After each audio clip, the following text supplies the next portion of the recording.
Hallöchen ihr Lieben! Heute gibt es bei mir ein 10 Minuten Spaghetti Aioli Rezept. Ganz wenige Zutaten, es sind nur 3 Zutaten, was man braucht, um das leckere Gericht zu zaubern. Und wie es geht, zeige ich euch jetzt.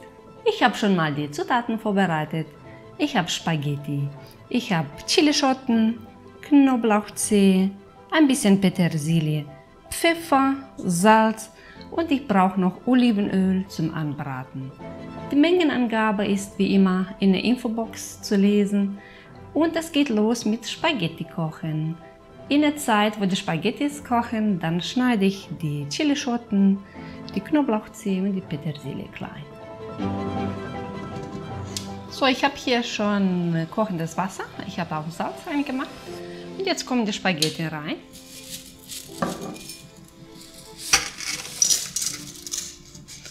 Und die werden jetzt bis fest gegart. Die Chilischoten schneide ich so in Scheiben.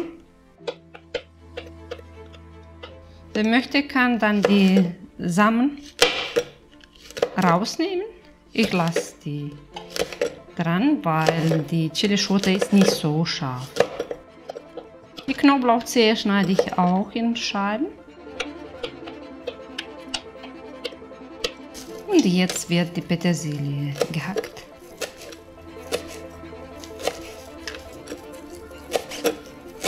Ja, die Spaghetti, glaube ich, sind schon fertig. Ich gucke mal kurz. Nehmen wir eine hier.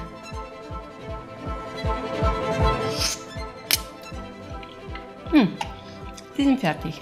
Jetzt werde ich die Spaghettis abgeben und es geht weiter in eine Pfanne. In eine Pfanne gebe ich 6 Esslöffel Olivenöl.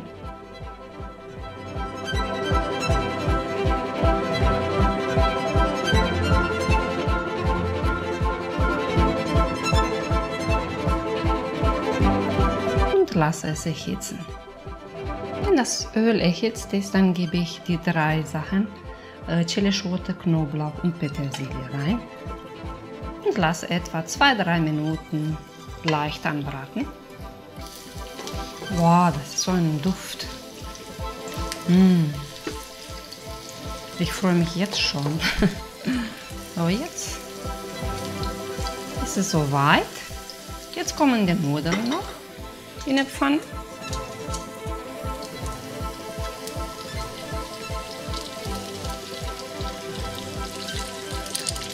Pfeffer noch dazu geben.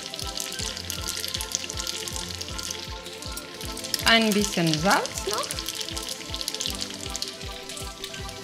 So, unterheben, leicht anbraten. Ich habe noch ein bisschen Öl reingemacht, weil meine Nudeln haben den ganzen Öl hier gesaugt. Und jetzt hebe ich noch mal runter. Et voilà! Fertig sind die Spaghetti Aioli. Die blubbern noch, man hört noch ein bisschen, die sind am Blubbern. Es duftet so gut und die schmecken wunderbar. Einfach nachmachen, ihr Lieben. Nicht vergessen zu kommentieren. Diejenigen, die neu dabei sind, nicht vergessen auf den Abo-Button zu drücken und die Glocke aktivieren, um die weiteren Videos nicht zu verpassen. So, ihr Lieben, bleibt gesund. Eure Tati. Tschüssi.